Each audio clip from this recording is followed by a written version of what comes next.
For me, Ari Aster's most divisive film to date is Beau is Afraid, followed closely by Midsommar, a weird and crazy film about a cult.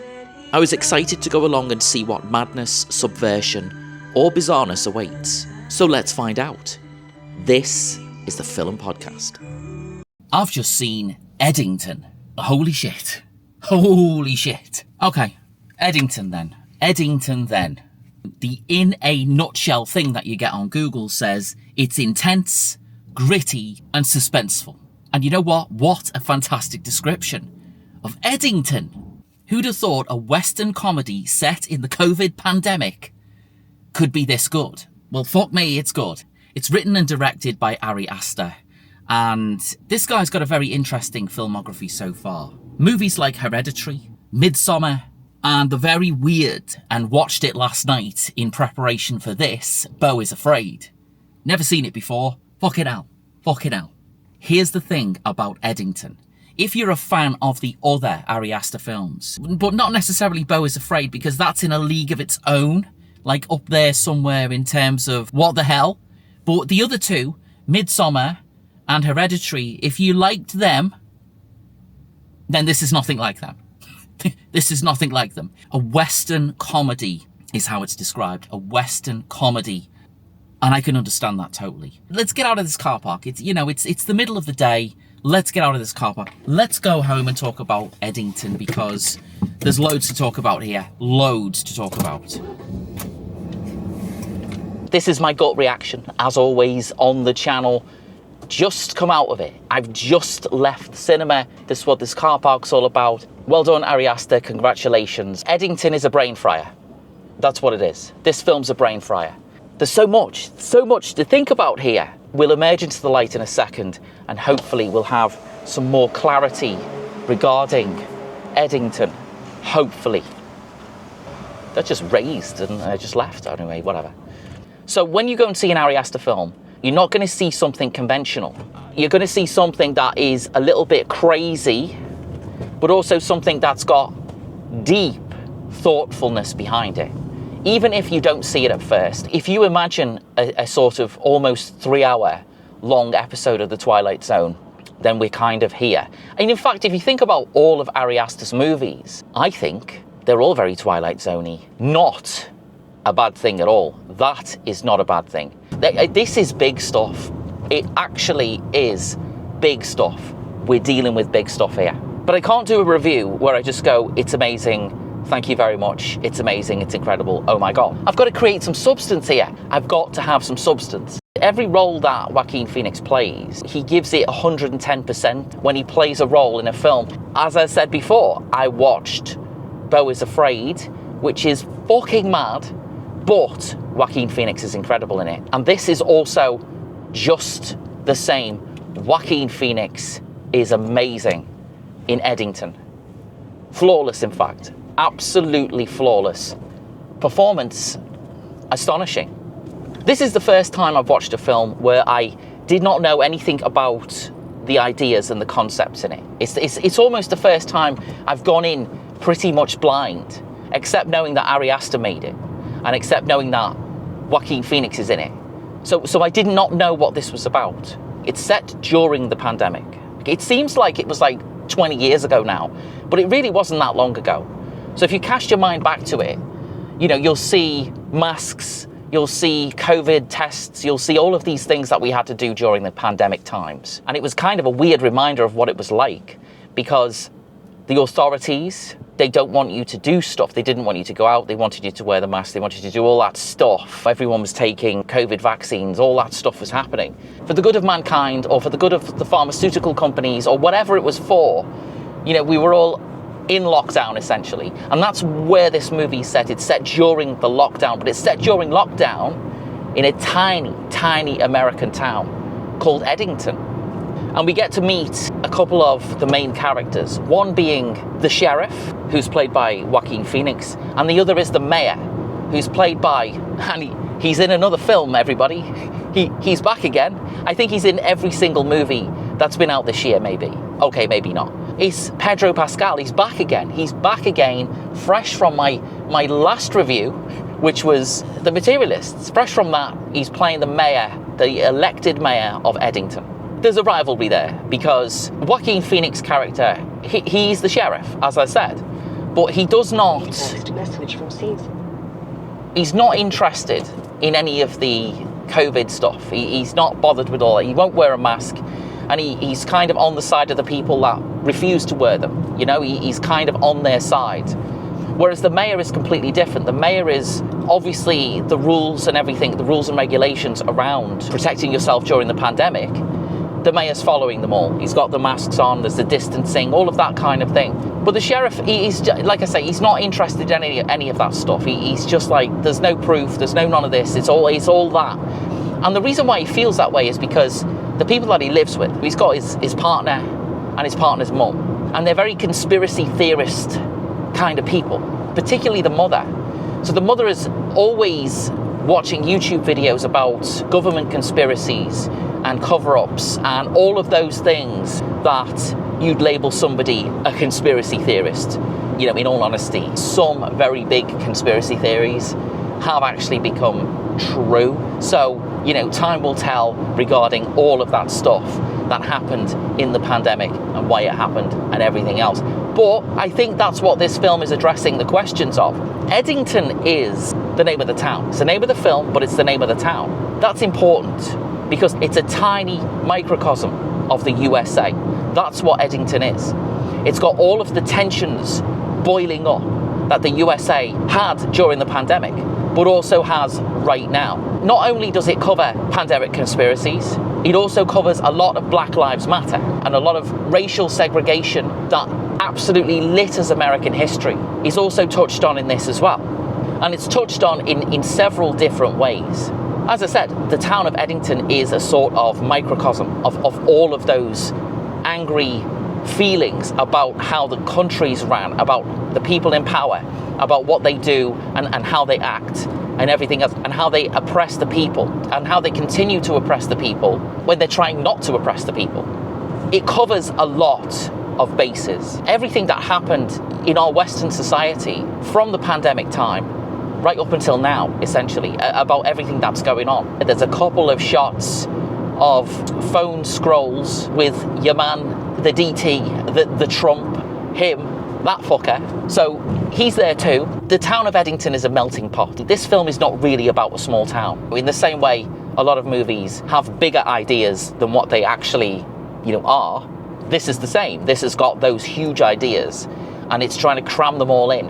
And I think it does it really well. I think it crams in all those ideas and it gets the message across really, really well. We divide it up into thirds.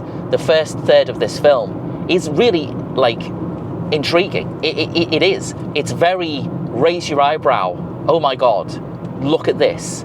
This is fab. It's got that going on. This is a spoiler-free review, by the way. There ain't no spoilers going on in this review. No spoilers.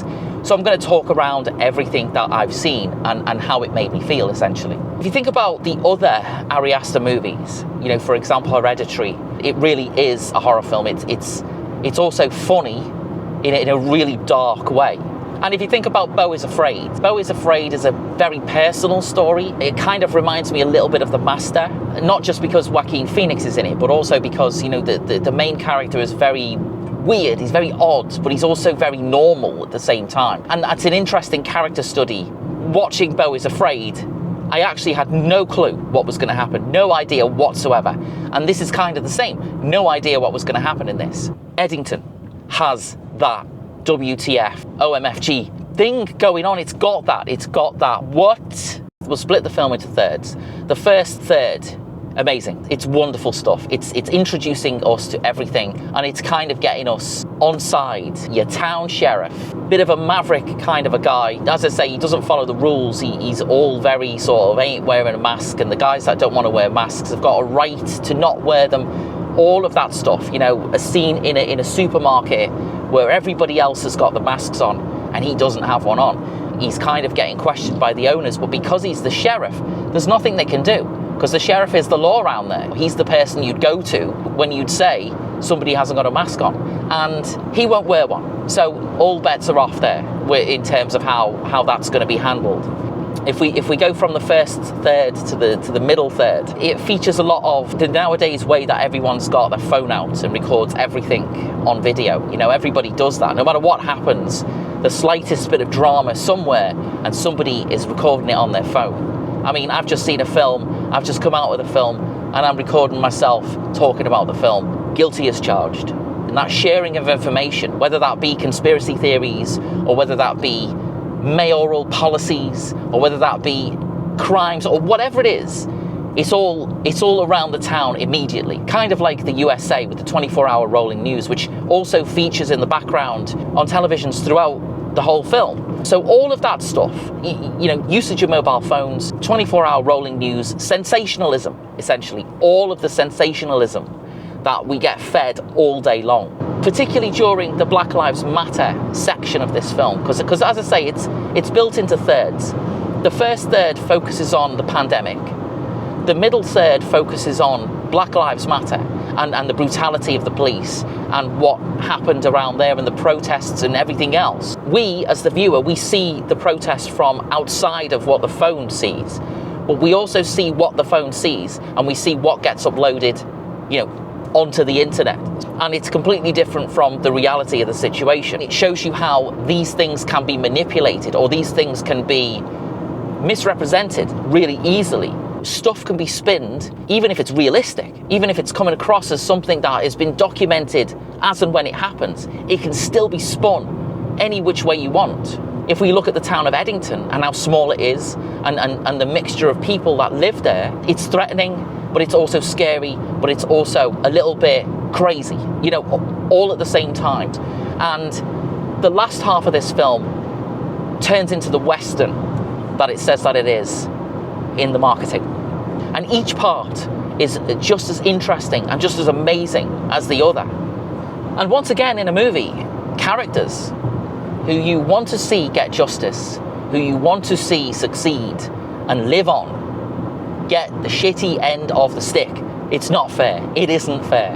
Oh my God, I forgot the other thing, the other piece in this, culty stuff, weird culty stuff, indoctrination, male indoctrination onto females, onto women. It's even got a theme of child exploitation and child, on YouTube you can't say it, but yeah, so it's got an underlying theme of child as well, which kind of plays out alongside everything else. It's not a main theme of the film, but it's certainly there. And one of the characters in the film, the revelations happen, and it all comes to light during some conversations with other characters. And you just go, oh my God, part of that whole thing of Eddington being a representation of an entire country, of all of the bad things that go on in that country, and get highlighted or ignored or brushed under the carpet or whatever. It's all kind of there, and the themes are right there. Really deep themes. I mean, it is. They're all really big themes, and it deals with them all. And I think Ari Aster has done a marvellous job of containing it all inside of this story and making it coherent, because it's very coherent. The last third of the film, again, this is not a spoiler, the last third of the film is the Western element, and kind of all of the other bits mixed in together. So the first 2/3, the pandemic stuff, the Black Lives Matter stuff, and the Western stuff, it all meets at the end. All right, so let's talk a little bit about the story of Eddington. May 2020, the pandemic has happened. COVID-19 is upon us. The mayor has basically closed down the town, just like the rest of the world was closed down. They're on lockdown and there's a mask mandate. Joe Cross, who's the local sheriff, played by Joaquin Phoenix, he doesn't agree with any of it. He's not into it at all. The governor's shut down the town. The mayor, in turn, has shut down the town as well. Mayor being played by Pedro Pascal. The sheriff doesn't agree with it. He's not into it. He says that the lockdown rules are against freedom of speech, freedom of expression, freedom of choice. Sheriff Joe, he lives with his wife. His wife is described as unstable, right? And I say unstable because she's emotionally unstable. She's on really strong drugs to help her sort of, to help her brain, to help her mind work properly, so to speak, to cloud her vision of what's happened to her in the past, which at this point is kind of a big mystery. His wife is called Louise, but they also live with her conspiracy theorist mother called Dawn. There's a confrontation between the mayor and the sheriff. They both have a real big confrontation with each other. And it's over the COVID rules. It's over that kind of thing. He's always constantly trying to get one up on the mayor. He doesn't like the mayor. He's not a fan of the mayor at all. The town, right? It's a forgotten, quiet, middle of nowhere town in New Mexico. But it's on the cusp of greatness. They want to build a data center, a huge data center, fucking massive data center, almost as big as the town itself. And that's an important piece of this movie because that's an element of corporate system taking over somewhere that is about people and is about places and is about lives and real lives. You know, that whole corporate thing happens. They're going to take over the town and they're going to build that data center. And yes, it's going to bring jobs. Yes, it's going to do all of that kind of thing. But it's going to mean that the town is 100% dependent on that center and the people that work in it.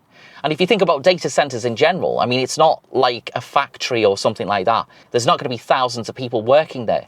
But what it's going to do is it's going to be a part of that whole, I guess you can say, government conspiracy stuff, because it's a data center and it controls all of the data, you know, that everyone's using and sharing and looking at and watching and stuff on their mobile phones and in the media in general.